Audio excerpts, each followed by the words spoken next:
Capítulo 2. A chuva cinzenta cobriu Sudodana e seus homens quando se aproximavam das torres da cidade.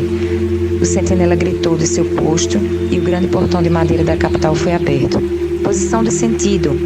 Poucos cidadãos vieram acolhê-los. Sudodana sabia que as mulheres amontoadas à beira da estrada estavam ali para perscrutar com semblante ansioso o exército, rezando para que seus maridos e filhos ainda estivessem entre os vivos. Naquela manhã, a rainha havia despertado ao raiar do dia para o caso de seu marido voltar cedo. Mas então veio a chuva, o que atrasou tudo. A viagem de descida das montanhas se passou numa espécie de êxtase que ficava mais forte à medida que seu corpo enfraquecia. Havia muitos rumores na corte, porque ele recusara os serviços de uma ama seca. Não é possível que amar o meu filho vá me matar, dizia Maia. Ela recordou um sonho que a havia visitado 10 meses antes. Começava com Maia acordando em seus aposentos privados. Ela tentava proteger os olhos de uma luz que havia aparecido no quarto. E dentro da luz surgiam 3 seres angelicais, na forma de jovens donzelas sorridentes. Sentando-se na cama, Maia imediatamente reconheceu os seus visitantes, devas ou seres celestiais. Os 3 devas gesticularam, chamando-a sem entender por que eles a haviam escolhido.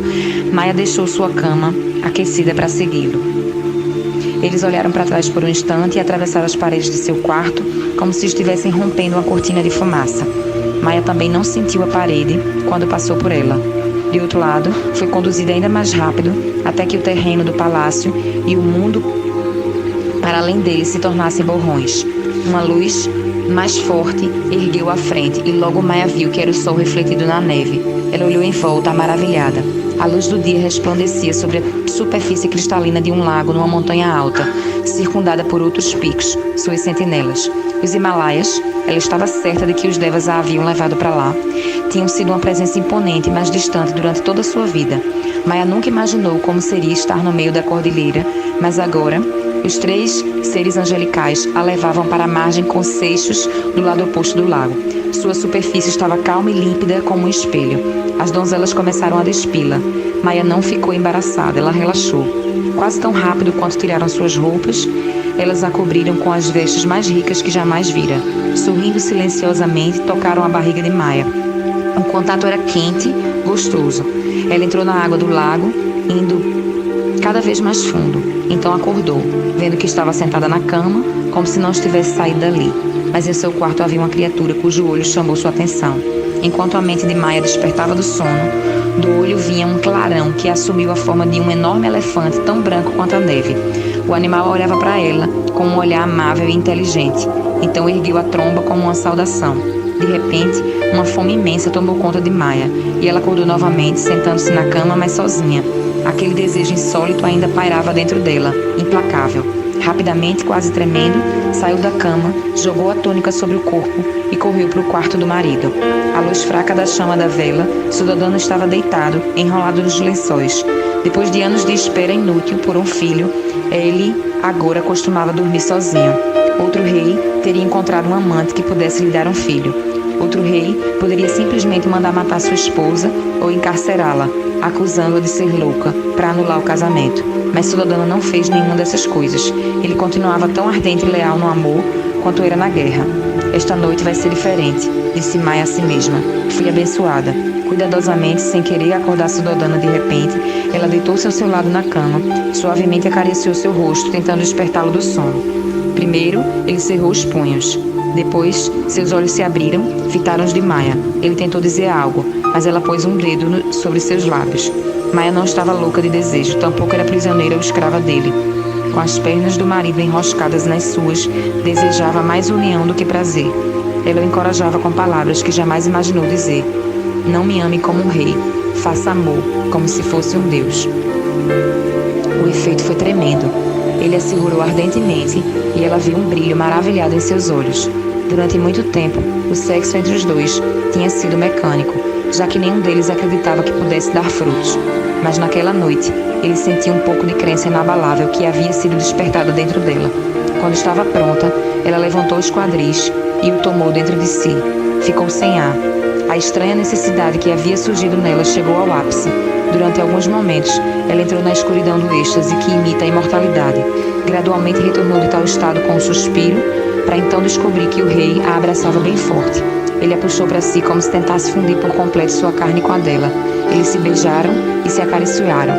Era somente a exaustão do prazer que a impedia de dizer o que sabia com toda certeza. Haviam feito um filho. Esse sonho a acalentou durante uma viagem aterrorizante pela floresta e durante as dores do parto. E agora voltava, só que a cada dia mais distante e nebuloso. Maia afundou a cabeça no travesseiro. Mesmo assim, era um sonho maravilhoso, pensou ela, e era também uma forma de escapar de sua exaustão. Até pensou que talvez fosse melhor viver para sempre em seu sonho. Ah, se ela pudesse. No quarto do príncipe, Suddhodana observara seu filho com amor e admiração. O bebê foi-lhe apresentado enfaixado em seda vermelha. Ele teve certeza de que a criança o reconhecera.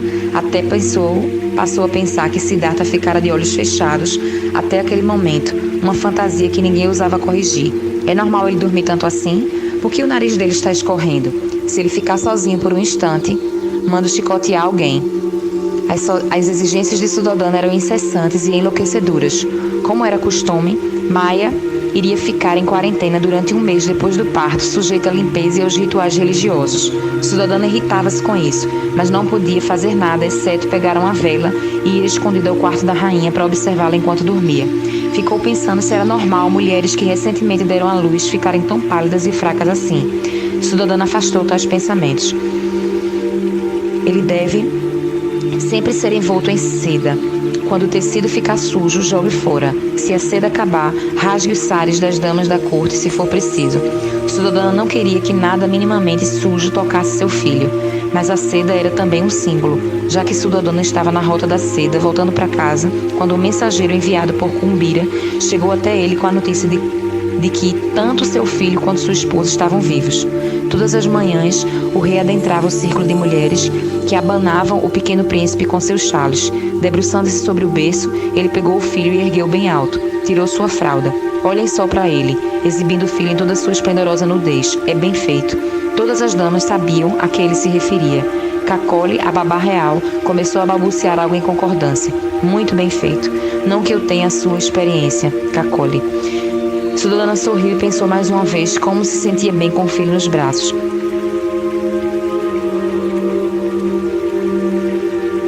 Kaoli balançou a cabeça e nada disse. As criadas deram risadinhas e esbecidas. Suddhodana tinha certeza de que elas mais se divertiam do que se escandalizavam com sua fraqueza. Azita acordou na floresta, pensando em demônios, o que não acontecia há muitos anos. Conseguia lembrar-se de ter visto um ou dois no passado, em meio à fome e à batalha, sempre em ocasiões em que pessoas morriam. Ele conhecia a infelicidade que causavam, mas já não se preocupava com isso. Azita era um eremita que vivia na floresta há 50 anos. Sempre se mantivera alheio aos assuntos do mundo. Passava dias inteiros escondidos numa caverna, longe até mesmo dos animais, que dirá dos homens. Agora, Azita estava ajoelhado ao lado de um riacho pensativo. Com os olhos da mente, podiam ver os demônios de forma clara. Apareceram primeiro na luz do sol, salpicada de cores, que caía sobre suas pálpebras ao amanhecer. Azita dormia sobre galhos espalhados no chão e gostava do espetáculo da luz e das sombras sobre seus olhos fechados de manhã cedo.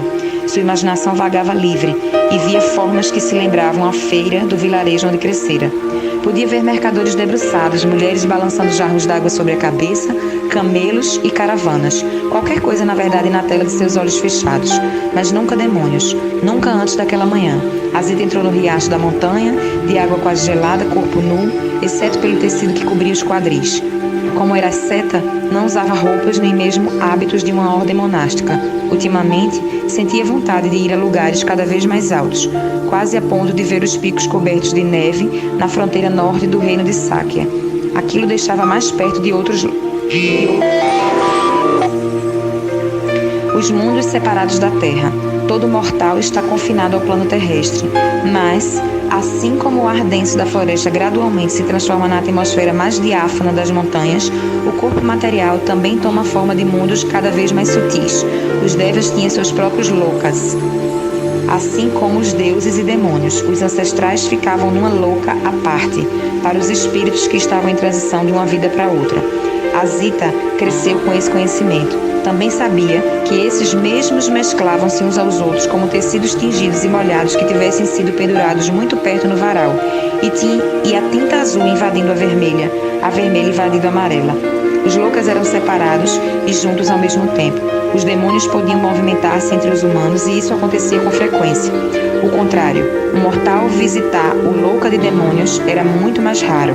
Mergulhou a cabeça no rio e então jogou-a para trás, grossos fios de água escorrendo de seus cabelos e de sua barba, que nunca cortava. Nos dias em que precisava de comida, Azita ia com sua tigela de esmolas para uma das cidades. Nem mesmo as crianças mais novas se assustavam com o velho nu na rua, com barba e cabelo na cintura. Os ascetas eram uma visão corriqueira e considerava-se um dever sagrado oferecer comida e hospitalidade ao eremita peregrino que aparecesse à porta ao anoitecer. Mas Azita não estava com fome naquele dia. Havia outras maneiras de manter o fluxo do prana, a corrente da vida. Se fosse visitar o louca dos demônios, seria necessário um prana enorme para sustentar seu corpo. Não haveria ar para seus pulmões em meio aos demônios. Permitiu que o sol brilhante dos Himalaias secasse seu corpo enquanto caminhava, já acima da linha das árvores. Os demônios não habitam literalmente o topo das montanhas, mas Azita adquirira poderes especiais que lhe permitiam penetrar o mundo sutil. Tinha que se afastar o máximo possível dos seres humanos para exercer tais poderes. A atmosfera era densa em meio à população. Aos olhos de Azita, um vilarejo tranquilo era um caldeirão borbulhante de emoções. Cada pessoa, exceto as crianças menores, estava imersa numa névoa de confusão, uma cobertura feita de medos, desejos, memórias, fantasias e anseios, tão espessa que a mente mal conseguia penetrá-la. Nas montanhas, contudo, Azita podia encontrar a essência do silêncio. Sentado e cercado pelo vazio, conseguia direcionar sua mente, de modo tão preciso quanto uma flecha, para qualquer objeto ou lugar. De fato, só a mente ia até a louca dos demônios, mas Azita possuía tamanha destreza que podia viajar junto com ela. Então o rei dos demônios, Mara, subitamente se deparou com um intruso que não era bem-vindo. Olhou furiosamente para o velho nu, sentado em posição de lótus diante de seu trono. Havia muito tempo não acontecia nada parecido. Vá embora, gruiu Mara. Só porque você conseguiu chegar até aqui, não significa que não possa ser destruído. O velho não se moveu. Sua concentração de yoga devia ser forte, porque seu corpo moreno e magro, tão rígido quanto os tendões aparentes sobre a pele, ganhou um contorno ainda mais preciso. Mara poderia ordenar que demônios inferiores atormentassem o intruso, mas esses eremitas não desistiam assim tão facilmente, então decidiu esperar. Depois de alguns instantes, seus olhos abriram-se. Não sou bem-vindo aqui? A voz de Azita era suave, mas Mara percebeu ironia nela. Não há nada para você aqui. Eram os mortos que passavam pelas mãos de Mara e lhe desagradava encontrar mortais sobre qualquer outra circunstância. Não vim por minha causa, mas por sua causa, respondeu o velho. Ergueu-se e olhou em volta. O louco dos demônios é tão variado quanto o mundo material e tem regiões de maior e menor dor. Já que o sofrimento não ameaçava Azita, ele apenas contemplou a fumaça densa e insalubre à sua volta. Trago notícias. Duvido. Mara remexeu-se, sentiu-se desconfortável, exatamente como era apresentado nas pinturas dos templos. Ele estava sentado num trono feito de crânios e seu corpo era vermelho com chamas ao redor.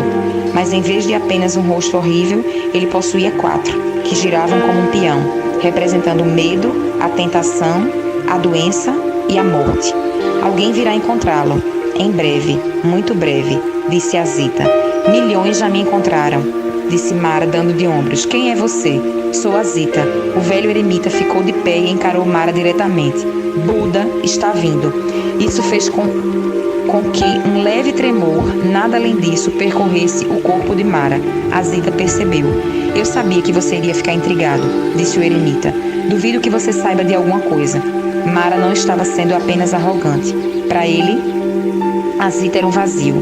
Não havia nada que Mara pudesse agarrar. Não havia espaço para plantar medo ou tentação. Quem o escolheu como mensageiro? Você está delirando, disse o demônio. Azita ignorou o comentário e repetiu a palavra que fez Mara estremecer. Buda está chegando. Espero que você esteja preparado. Cale a boca, Até aquele momento, Mara havia dedicado tanta atenção a Zita quanto dedicaria a uma praga insignificante ou um curto período de fome. Então pulou de seu trono e encolheu até tomar uma proporção humana, mantendo apenas uma de suas faces demoníacas, a morte. E se de fato vier? Irá abandonar o mundo assim como você, nada mais. Se você pensa assim, então já se esqueceu do que Buda realmente significa, respondeu Zita calmamente. Ah, é? Veja. Mara abriu a boca, que era a mais pura escuridão por trás de suas presas. A escuridão se expandiu e Zita pôde ver a massa de sofrimento que havia dentro de Mara. Ele viu uma teia de almas presas na confusão, um emaranhado de guerras e doenças e todos os tipos de dor que os demônios podiam criar.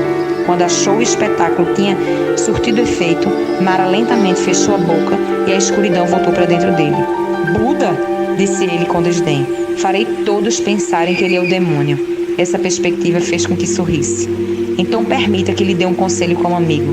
Direi a você qual é a sua maior fraqueza, disse Zita. Sentou-se em posição de lótus, dobrando uma perna sobre a outra, fazendo o mudra da paz com o polegar e o indicador.